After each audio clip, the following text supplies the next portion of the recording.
एक कदम ईश्वर की ओर। निर्वाण प्रकरण उत्तरार्ध 176वां सर्ग। सृष्टि के आरंभ में चिद अणु में स्वप्न की तरह ब्रह्मांडों का भान होता है। इस विषय में ब्रह्मा जी द्वारा उक्त ब्रह्मांडाख्यान का वर्णन। यदि दृश्य असत है तो दृश्य के बाध द्वारा चिन्मात्र का परिशेष ही पुरुषार्थ है, तो अज्ञान सहित वर्तमान ही दृश्य जगत के बंधन रूप होने से उसी की निवृत्ति करना उचित है। अतीत तथा अनागत अर्थात भविष्यत प्रतीत न हो रहे तथा अवर्तमान जगतों का परिमार्जन तो प्रकृतोपयोगी नहीं है, क्योंकि वे तो अप्रतीतिवश ही बंधनभूत नहीं हो सकते। इसलिए शास्त्र में उनके जिक्र का कोई मतलब नहीं है, ऐसी श्री रामचंद्र जी शंका करते हैं।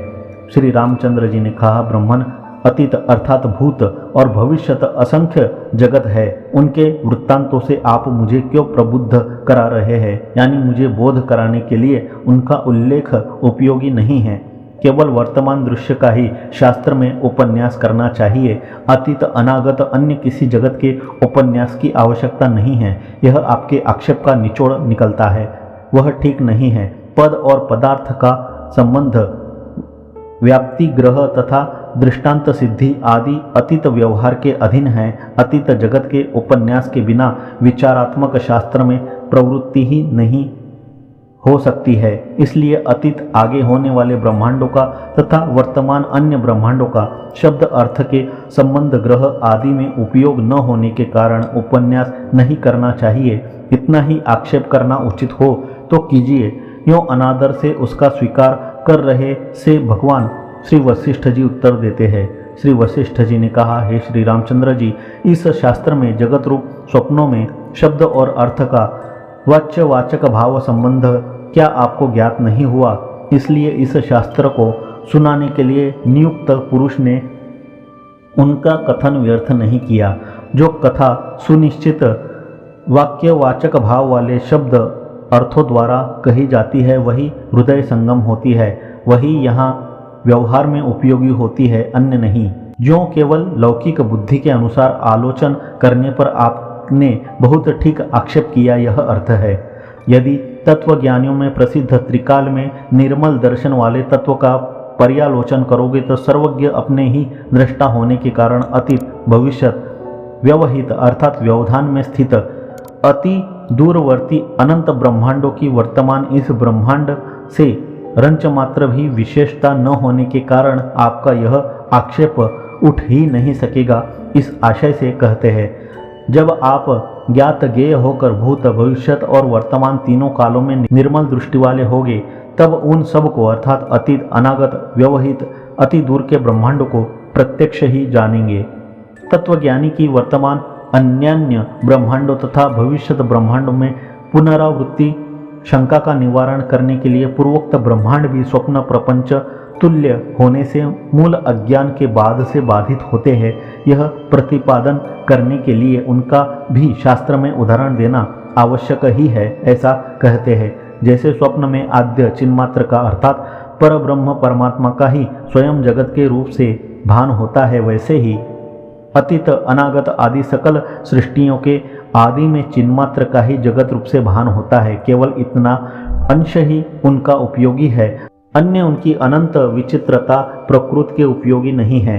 उनकी अनंत विचित्रता क्यों प्रकृतोपयोगी नहीं है, ऐसा यदि प्रश्न हो तो असंख्य होने के कारण उनकी विचित्रता की इयत्ता का शास्त्र में वर्णन करना दुष्कर है। इस आशय से कहते हैं, आकाश में परमाणु, परमाणु में असंख्य जगत है, अतः उनके उन अनन्य व्यवहारों का पूर्ण रूप से वर्णन करने की किसमें क्षमता है? अणु अणु में असंख्य जगत है। इस विषय में कमल के पराग से व्याप्त शरीर वाले मेरे पिता श्री ब्रह्मा जी ने तो आख्यान पहले कभी मुझसे कहा था, उसे मैं आपसे कहता हूँ, सुनिए। पहले किसी समय मैं श्री ब्रह्मा जी से पूछ बैठा कि भगवान, यह जगज्जाल कितना विशाल है और कहाँ पर इसका भान है, यह मुझसे कहने की कृपा कीजिए। इस पर श्री ब्रह्मा जी ने कहा, हे मुने, ब्रह्म ही संपूर्ण जगत रूप से भासता है। ज्ञानियों की दृष्टि में ब्रह्म सत्ता से यह अनंत है और अज्ञानियों की दृष्टि में भी जगत रूप से अनंत है। कानों के लिए आभूषण स्वरूप मेरे इस सुंदर आख्यान को, जो ब्रह्मांड पिंड और ब्रह्मांडाख्यान इन यथार्थ नामों से प्रसिद्ध है, सुनो। आकाश में शून्यत्व के समान और वायु के शुद्ध स्पंदन के तुल्य आकाश से अभिन्न स्वरूप चिदाकाश परमाणु है। उसने अर्थात चिदाकाश परमाणु ने अपने तात्विक स्वरूप के अदर्शन रूप निद्रावश स्वप्न की तरह अपने आत्मा में अपने से समष्टि जीवत्व वैसे ही देखा जैसे आकाश अपने में स्व से अभिन्न शून्य रूप देखता है या जैसे वायु अपने में स्पंदन देखता है। तदुपरांत अपनी अविकारिता, असंगता, पूर्णता और सूक्ष्मता का त्याग न कर रहे उस जीव ने आकाश रूप अहंकार रूप से अपना स्वरूप देखा। उस अहंकार रूप ने अपने में मैं बुद्धि हूँ यो अपने को बुद्धि रूप से देखा। वह बुद्धि एक निश्चय निर्माणमयी अर्थात निश्चयात्मिका असत पदार्थों की भ्रांति उत्पन्न करने के कारण माया की अनुरूपिणी है। विकल्पाभासों के आरोपण द्वारा अविकल्प आत्मा को स्वयं निम्न स्तर पर पहुंचा रही बुद्धि ने स्वप्न में मैं मन हूँ यो अपने को असत मैं मन रूप देखा। तदनंतर उक्त निराकार मन ने स्वप्न में देहवर्ती 5 ज्ञानेंद्रियों को वैसे ही देखा जैसे कि अज्ञानावृत जीव चैतन्य स्वप्न में निराकार आत्म चैतन्य को घनाकार स्वप्न पर्वत के रूप में देखता है। उस मन देह चिदाकाश परमाणु ने इस प्रकार समष्टि रूप होकर भित्ति शून्य अर्थात भेद शून्य होते हुए भी भित्तियों से पूर्ण अर्थात भेद पूर्ण विस्तृत त्रिभुवन स्वरूप विराट शरीर को देखा, जो अनेकों भूतों से वेष्टित विविध स्थावर जंगम जीवों से युक्त कल्पना और काल से व्याप्त तथा परस्पर अनेकों के संग की कल्पना करने वाला है। इस स्वप्न में प्रत्येक व्यष्टि जीव दर्पण में प्रतिबिंबित ऐसे दृष्टा दृष्ट दर्शन भोक्ता भोग्य भोग कर्ता कार्य और क्रिया इन 3 त्रिपुटी रूप 9 रंगों से मनोहर त्रैलोक्य रूप नगर को देखता है। तदनंतर स्वप्न के समान इस जागृत में भी प्रत्येक व्यष्टि जीव दर्पण तुल्य हृदय में प्रतिबिंबित ऐसे पूर्वोक्त त्रिपुटी रूपी 9 रंगों से मनोहर इस त्रिजगत का अनुभव करता है। इस प्रकार जीव भेदों से विभिन्न रूप सब चित परमाणुओं के अति सूक्ष्म उदर में भी इस प्रकार अर्थात वर्णित रीति से कल्पित महान जगत विद्यमान है और वे जीव समूहों और पृथ्वी आदि के संघातों से निबिड़ से है। अविद्या रूप से ज्ञात यह सब स्वतत्व ज्ञान रूपा अविद्या ही है।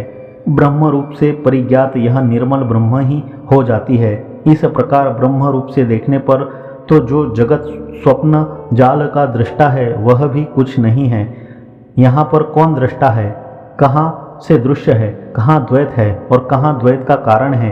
केवल आकाश रूप पूर्ण रूप से प्रशांत आदि अंत वर्जित स्वच्छ भेद शून्य ब्रह्म ही सकल रूप से चारों ओर भासित हो आत्मा में स्थित है। जैसे समुद्र में बड़ी बड़ी तरंगों के अनिवार्य वेगवश चंचल हुए जल के असंख्य परमाणु समूह स्थित होते हैं, वैसे ही जब तक अज्ञान निद्रा है तब तक लाखों ब्रह्मांडों की राशियां नित्य अनन्य रूप अर्थात अभिन्न रूप परमात्मा में भली भांति स्थित है। 176वां सर्ग समाप्त।